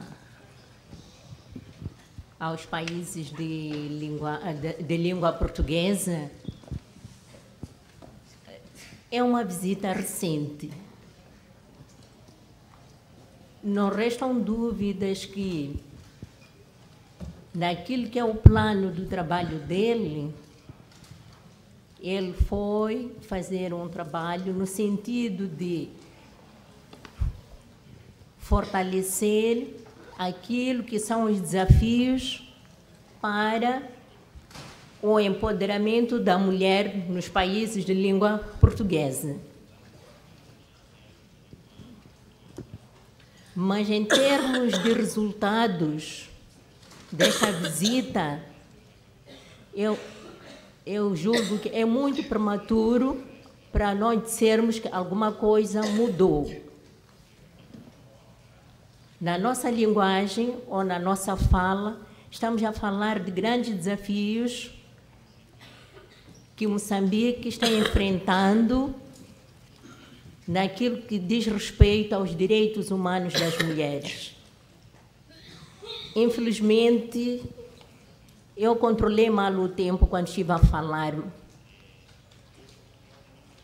Sim, mas posso partilhar em menos tempo aquilo que as mulheres moçambicanas estão vivenciando dia após dia. Temos a questão dos casamentos prematuros. Acho que aqui no Ocidente talvez isso não acontece. Mas em Moçambique as uniões forçadas é o que está acontecendo cada dia que passa. Temos a questão da saúde da mulher. A mulher não tem controle do seu próprio corpo. Então, há mulheres que chegam a fazer 10 filhos porque não podem fazer planeamento familiar porque o marido não deixa. Temos a questão de expropriação das terras. Com o surgimento dos megaprojetos, as mulheres abandonam as suas terras de origem, passam para zonas onde não produzem e têm filhos. A distância para a escola é longa, resultado é ficarem sem estudar. Também temos a questão das violações sexuais. E tudo isto, em algum momento, serve como pano de fundo a questão de barreiras tradicionais e culturais. Porque em Moçambique isso é muito visível. Associado à questão da mulher não estar escolarizada, então esta mulher é tão submissa, que é triste, porque ela não tem voz ativa. Então esta luta de tentar nos juntarmos ao nível do país, ao nível da região e ao nível do mundo, é exatamente para ver se conseguimos tirar esta mulher desta posição de dependência e que ela seja capaz de saber que, olha, se estou a passar violência, eu tenho que denunciar. Então, a visita do presidente Obama ainda não tem resultados palpáveis.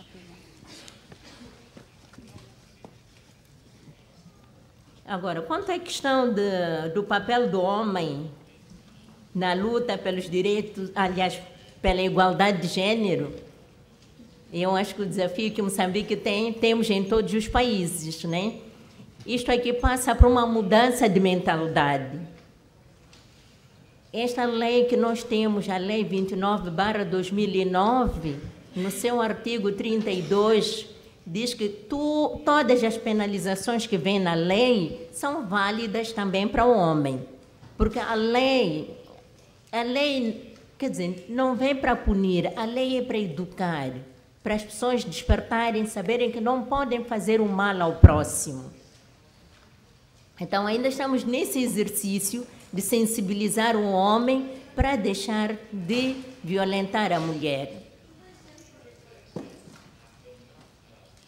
Felizmente, em Moçambique, nós temos uma organização que se chama Homem pela Mudança.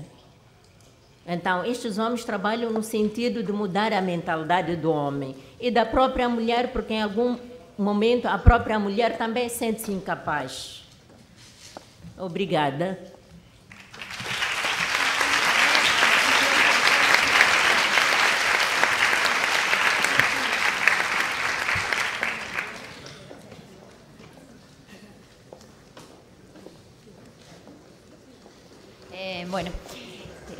Sí, bueno, muchas gracias por la solidaridad. A ver, sí, bueno, yo creo que una cosa que pasa cuando hablamos de feminismos es esto, ¿no? Que el feminismo nos atraviesa, nos corta al medio, a la mitad. Entonces que hay una cuestión mucho de sentimiento que pasa, ¿no? Porque nos atraviesa, no estamos hablando de teoría, estamos hablando de algo que nos pasa cotidianamente, que nos emociona, que nos enoja, que nos da bronca, ¿no? Entonces, si bien me hubiera gustado como poder hablar más con ella, o él, porque bueno, no sé, sería como, es entendible este enojo que nos pasa, ¿no?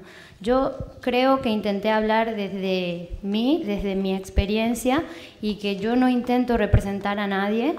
Tengo una posición muy clara en ese sentido, y creo que el feminismo o los feminismos, un problema que tenemos es el tema de la representación. ¿De quién hablamos cuando hablamos de nosotras las mujeres? Entonces, creo que ahí hay un debate muy profundo, que es un tema también identitario, que es muy interesante, y es como, yo no intento representar a ninguna, en mi ponencia en mi presentación traté de dejar claro eso, ¿no? Y también creo que tendría que no haberme saltado la parte de la interseccionalidad y explicar que cuando hablamos de interseccionalidad, que lo que hablamos es eso, ¿no? Que hay distintos ejes de opresión que atraviesan nuestras vidas, y que esos ejes no solamente están dados por nuestro origen o por nuestra sexualidad, sino también por la educación, por nuestra religión, por nuestra clase social y todo esto, ¿no? Y yo claramente me he presentado como una chica que vino a Europa o a España, a Barcelona, a estudiar, ¿no? No me presentaba como una mujer migrante que he sufrido un montón de opresiones. Y claramente era muy claro que obviamente yo en Argentina no había vivido racismo. Yo no dije que en Argentina no existiera el racismo, sino que yo no lo he vivido porque ahí tengo una situación de privilegio totalmente diferente a la que he tenido ahí, y ahí capaz que la que he tenido aquí, o tal vez me atravesaban otros ejes, ¿no? Y otra cosa que me parece interesante es pensar esto, que también se piensa que ¿no? Esta idea de que para ser oprimida o para ser un latinoamericano o una latinoamericana como debe ser, una tiene que ser de cierta forma, ¿no? O sea, en Latinoamérica no solo viven personas indígenas, ¿no? Sino que somos muy variadas las mujeres. Y relacionando con la pregunta de cómo esas luchas se pueden conectar, yo creo que, bueno, yo fui hace poco a Argentina y a México, y sí vi que había mucha articulación, que hay muchos movimientos que están trabajando juntas. Y yo creo que el problema para mí no es si todas las feministas aquí nos juntamos o que sea un solo movimiento, porque somos muy variadas, ¿no? Entonces, creo que también a mí me gustó mucho cuando vino María Galindo, que es una feminista boliviana, que ella hablaba de estas alianzas insólitas, ¿no? O sea, hacer alianzas, que yo creo que aquí fue un ejemplo muy interesante lo que pasó con la ley del aborto, ¿no? Ahí salimos todas, te quiera o no te quiera, me caigas mal, me caigas bien, salimos porque eso no podía pasar. Entonces creo que no sé si buscar la unidad, sino capaz que las estrategias de lucha conjuntas para determinadas cosas. Capaz que a mí sí me gusta más estar con mis amigas académicas o de teatro que estar con otras amigas o luchar desde esos lugares, ¿no? O sea, como no intentar, y eso me gusta mucho que ellas hablan de esta diversidad. Y el papel de los hombres en Latinoamérica, bueno, en Argentina también hay movimientos, hay hombres que están trabajando mucho sobre el tema de las masculinidades, y yo creo que lo interesante que pueden hacer los hombres es eso, ¿no? También hablar desde sus experiencias, desde su individualidad, que es por donde podemos hablar, ¿no? ¿Qué es lo que vivimos? Que yo he vivido racismo aquí, aunque otras personas les puedan parecer que eso no es tan grave como le pueden pasar a otras mujeres, pero bueno, yo tengo un cuerpo, tengo una experiencia, y eso, a partir de ahí es lo que puedo contar y teorizar, porque mi conocimiento, como han dicho, ya es situado, ¿no? Parte de la experiencia de cada una.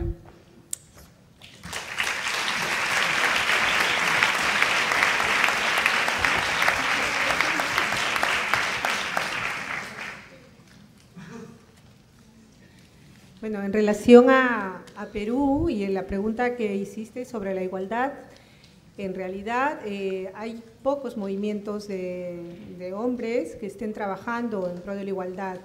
En los últimos tiempos también han cobrado mucha fuerza los grupos, los movimientos indígenas y afrodescendientes, afroperuanos, porque el racismo, el clasismo es muy, muy marcado, ¿no? Y entonces están, sobre todo desde estos sistemas de opresión se está haciendo a nivel ya también latinoamericano o sudamericano, se está haciendo mucha presión, mucha incidencia, pero no tanto con el tema así propiamente de hablar de hombres y mujeres.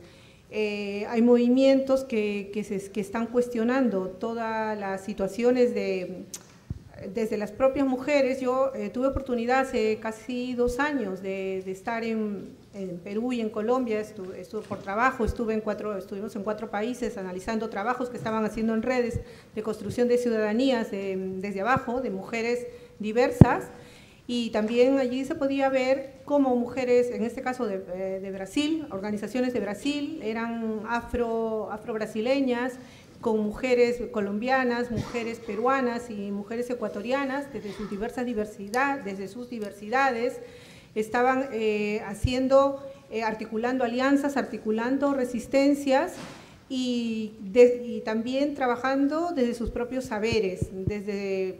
Era muy claro, por ejemplo, en Colombia, ver cómo la interseccionalidad estaban haciendo todo un debate en las organizaciones, las mujeres que formaban parte de las organizaciones y reconociéndose entre ellas y reconociendo, por ejemplo, que muchas veces el movimiento feminista con los movimientos de mujeres hay una relación de poder, y entonces estaban haciendo este cuestionamiento de mirarse desde los privilegios y desde dónde estaban cada quien actuando, y viendo la necesidad de que ha de ir acompañado todo el trabajo, que no se trata también de enfrentarnos, que es lo que estamos hablando, de qué manera se pueden ir articulando desde el reconocimiento, ¿no? Desde el reconocimiento como sujetos históricos, como sujetas históricas, como sujetas políticas, ¿no?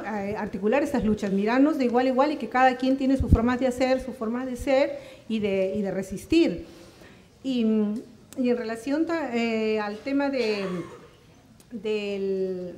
la igualdad, también cómo se está abordando y trabajando, que hay conceptos, que el concepto de igualdad también es un concepto que se cuestiona, porque la igualdad es un concepto de la Ilustración, es un concepto que nace desde la Revolución Francesa.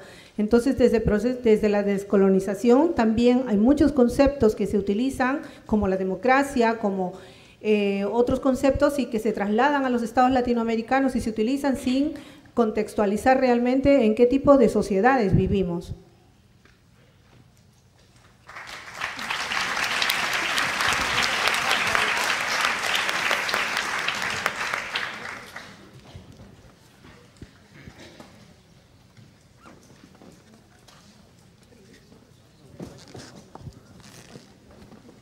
Sana? Yeah. What I want to say that in ours, as he asked what men are doing, some men in our society, they are supporting women, and they are supporting women in struggle for our own rights. They even share us and participate in some demonstration for women, signing papers if we ask them, but it's not enough. We don't want only men to be with us in the demonstration, in the struggle, in the political struggle. We need to change their mentality about the rights of women and to exercise the rights of women in the daily life. So we are in our country, in Palestine, we have to struggle, political and social, even with our men. But there is most of the women organizations now, they start putting in their strategy plan that we're supposed to work with men also, because it's not enough to educate and train women about her rights and against violence, and also we need men, because men who they are using violence against women, so we're supposed to work even with men. That's what we are doing in our country.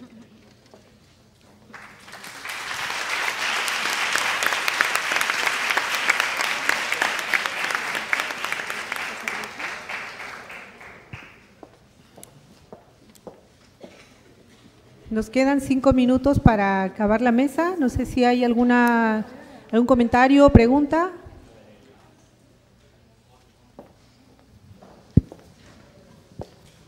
Aquí hay. Sí, bueno, estaba esperando que terminara la mesa, Úrsula, en realidad, para acercarme a ti. Soy peruana, vine acá por un posgrado en género y realmente las palabras con las cuales abriste el evento me han movilizado profundamente. Y me han movilizado porque me interpela como feminista. Yo vengo de Lima y de la forma en la que he hecho feminismo, y que ahora aquí desde Cataluña, digamos, he podido cuestionar un poco más esto de la descolonización del feminismo, desde mi mirada de una migrante, estudiante de un posgrado de género en Cataluña, en Europa. Entonces, pero claro, la resistencia que tenía era porque finalmente yo misma me interpelaba a cómo he venido ejerciendo el feminismo desde Lima, desde la clase media, desde la universidad, con respecto a las diferentes grupos y organizaciones, a los diferentes saberes y sentires de mujeres, ¿no? Y creo que ese proceso es necesario no solamente mirándolo desde Europa hacia los países del sur, sino es necesario desde nuestros propios países ver de descolonizar la propia práctica y el propio feminismo que ejercemos en nuestros espacios. Y te agradezco un montón porque realmente el que me haya movilizado, como me movilizó tus palabras, lo único que implica es que algo está cambiando y estoy en un punto de inflexión, el cual agradezco realmente la jornada y además la estancia en Cataluña. Gracias.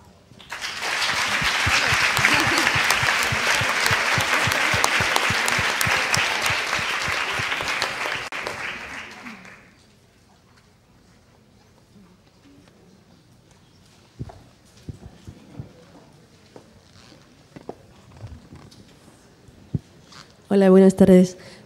Una pregunta para la situación en Palestina. Bueno, voy a repetir quizás. Una pregunta para la situación en Palestina. Yo quería saber si hay mujeres que se pueden encontrar juntas en algunos sitios, si hay sitios donde se pueden estar juntas sin enemistad, por ejemplo. Porque como has dicho que hay la presencia militar cotidiana, me preguntaba si se puede tener algunos momentos para hablar de feminismo y cómo se organiza para luchar juntas. Bueno, gracias.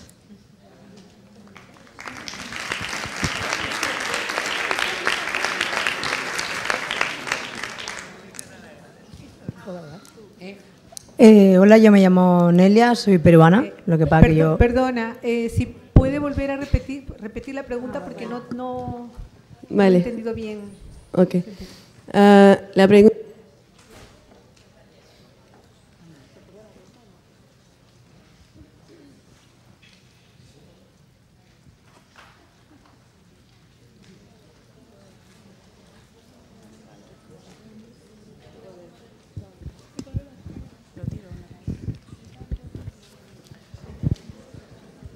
Se acabó la pila.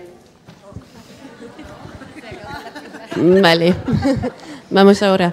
La pregunta fue cómo se puede organizar juntas en Palestina para encontrar, bueno, entre mujeres, por ejemplo, para organizar, para hablar juntas sin la presencia militar de Israel todo el tiempo, porque como es el cotidiano, es como tener sitios, como si es a casa, si hay centros donde se pueden tener un lugar, no sé.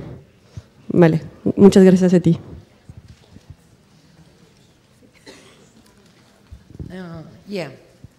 Yes, we have a lot of women organizations and associations spread in all West Bank and Gaza Strip. In our daily life, the occupation, the military cars, they are not inside the cities. They are outside the cities, but they can enter the city whenever they want. In the day, in the night, they can enter the universities. They can arrest any students studying or schools or houses. At the same times, we are living a life, a normal life. We are meeting each other, studying. We can travel, we can do whatever we want. Only when there is a clash or the military cars, they enter the cities, villages, of course, they will cut the communications between people, between families. We have different checkpoints. But as a woman movement, before 100 years, the union of women committees was established exactly in my city, where I am born, from Nablus. And the other in Arab country, it was in Egypt and Lebanon. So the women organization started years ago, but we are struggling against occupation. Before it was the English occupation, Jordanian, and then the Israeli. So all our life we are struggling against occupation. At the same time, we are struggling to have our rights as women. And we have halls, we have centers, we have offices for the women movements. We have meetings, we are giving training, empowering women, educating them. We are working together. We have a federation of union of all the organizations. We are a member in the international clubs in Arab countries, in Europe. We have a meeting with women from different countries. Our women sharing all the conferences for violence, for the rights, for the law. We have women educated. They are even they are sharing in politics. We have a woman, maybe you heard about Hanan Ashrawi.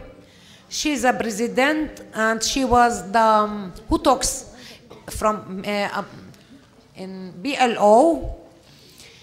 And we have a president of left parties.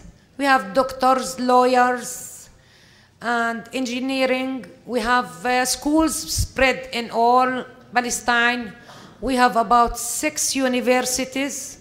We have women or girls studying in your university more than boys, but boys mostly they employed more than girls for different reasons, and that's all. Yeah.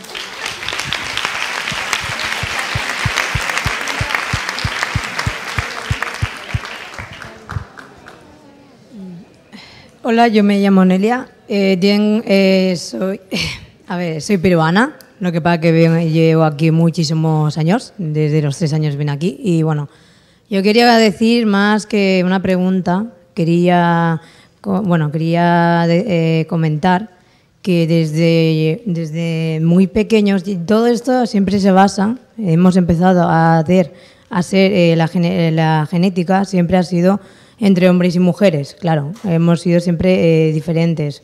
El caso ha sido siempre porque desde muy pequeños ya nos han cuestionado, nos han dicho que niñas siempre tienen que ir de rosa, tienen que ir con vestidos y tal, y los hombres tienen que ir o tienen que tener o lo que sea, pantalones, banda azul, ¿sabes? Siempre distinguiendo el género.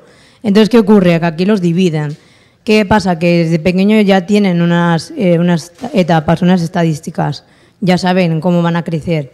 Desde a partir de ahí, entonces, ¿qué ocurre? Que a lo mejor si una niña rompe esa estadística o un niño rompe una estadística, o sea, un niño se viste de niña, ya lo ven mal. Y si una niña o le gustan los coches o ya empiezan una mujer y directamente es camionera, se ve mal. ¿Qué ocurre? Que entonces también aquí hay un género donde la gente lo ve incorrecto, lo ve que no, que sale de las estrategias, o sea, sale de la etapa normal. Entonces la gente no lo ve normal. Hoy en día se está comenzando a normalizar un poco, pero vengo a referirme que todo esto siempre ha empezado desde que somos bebés, desde que nos enseñan las diferencias, las etapas. Entonces, ¿qué ocurre? Que luego cuando crecemos, en diferentes países también ocurre, ¿qué pasa? Que la mujer siempre tiene que limpiar, siempre se ocupa en las cosas de la casa y el hombre en la cosa del trabajo, en los trabajos. Entonces, ¿qué ocurre? Que la violencia de género se basa siempre en que la mujer siempre se ha tratado o se ha visto de un modo más que es menor, es algo más minoritario, que se puede, por no decirlo así, una mujer la ven siempre más débil. Entonces, siempre ha ocurrido desde que empezamos, desde que somos pequeños ya empieza todo esto, desde que nacemos. Entonces, lo que yo siempre quiero decir... Bueno, lo que quería también me gustaría saber si si se puede romper alguna vez o sea, se puede romper lo que es un poco lo típico, ¿no? Que la mujer siempre está en la casa cuidando de los niños, en la cocina, y el hombre siempre está trabajando. Sé que hay familias que ahora es diferente, hay homosexuales, bisexual y todo esto.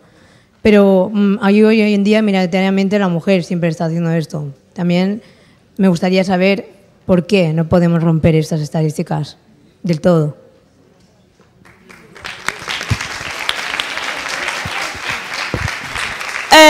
Hola. Vale. Simplement volia fer una curta intervenció sobre el que ha passat fa poc.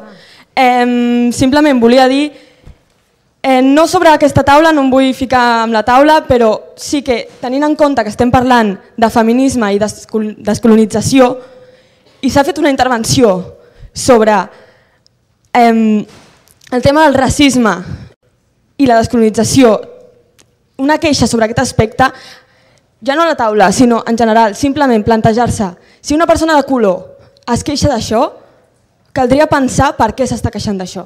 I no només pensar, ai, ens ha faltat el respecte.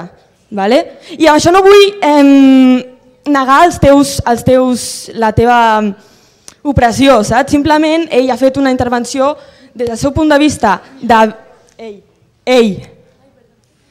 des del seu punt de vista de persona de color que ha patit opressió de color, i m'ha semblat totalment indignant que la reacció general d'aquesta sala fos ai, el el que ens està dient com ens està violentant. Escoltem una mica a les persones de color, que per això hem vingut aquí, ¿vale?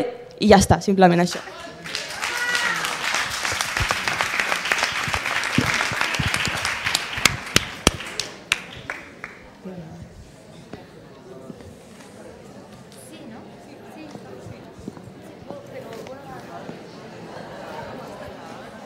Sí, hola. Bueno, no sé. Sí, a mí también me parece como súper... Sí, es cierto lo que decís, tenés toda la razón. Por eso hacemos esta mesa, por eso estamos trabajando este tema. Y por eso cuando se fue era como la idea, bueno, claro, hay una limitación de espacio, de lugar, de roles, de posición que impiden eso, y a mí me parece como súper válido, y también por eso intento como decir esto de que cuando se trabajan estos temas, se tratan estos temas, pasan un montón de cosas que nosotras mismas estamos trabajando, cosas que hemos vivido desde toda nuestra vida, y claro que hay rabia y enojo, y que para mí es totalmente como válido, y hay distintas formas de expresarse de lo que pueda pasar. O sea, a mí me parece que es lógico, y que es lógico pensar y escuchar y atender, ¿no? Yo también, vuelvo a repetir, yo no me trato de posicionar como soy una mujer indígena que vengo a hablar aquí, sino siempre he tratado de explicar desde dónde hablo yo y de cuál es la experiencia, como también es sumamente legítimo que él o ella o quien sea pueda hablar desde su lugar, desde su enojo y desde su bronca, porque también es como nosotras las mujeres siempre nos hacen ser muy educaditas, ser bonitas y hablar así, y capaz que no, que también se puede putear en un lugar así, y vale, está bien, no pasa nada, ¿no? Bienvenido sea, mientras no nos peguemos y cosas así, pero digo, sí, que también hay como que reconocer que hay distintas formas de intervenir, ¿no? Y de hablar y de expresar el enojo. Y a mí al principio, yo antes tenía mucho enojo con Europa también, y con todo lo que eso representaba al haber vivido en Argentina y ver muchas cosas que pasan allá o en Latinoamérica, ¿no? Y después ese enojo pasa, se hace otra cosa, y son procesos, y capaz que o no, o puedes seguir ese enojo y hacer otras cosas. O sea, creo que todas las que estamos aquí tenemos procesos vitales muy diferentes, y que hay que reconocerlos y nombrarlos, ¿no? No sé.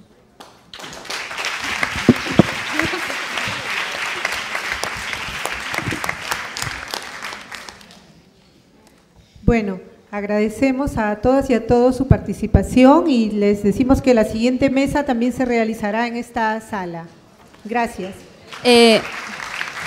Me gustaría, antes de que marchéis, por favor, que levantéis la mano las personas que se van a quedar en la siguiente tabla rodona. Vale, pues sí, la haremos en esta sala.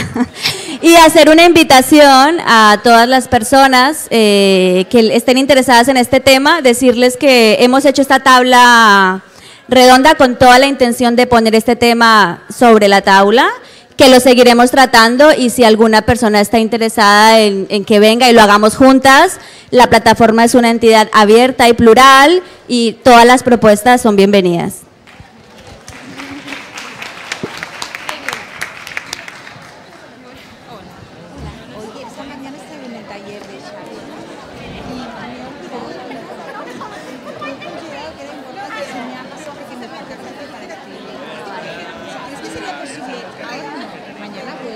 Tengo los formularios aquí. Sí. Ay, no. Mañana, búscame mañana. Te busco mañana. Sí. No te quiero... Sí, tranquila. Puede, sí, si fluye, fluye. Si no, no pasa nada. No sé, o si quieres, mira, tráemelo escrito en un papel y yo lo pongo. Lo engancho con los formularios. ¿Sí? Sí. Vale. Sí. No, que trataba detalles.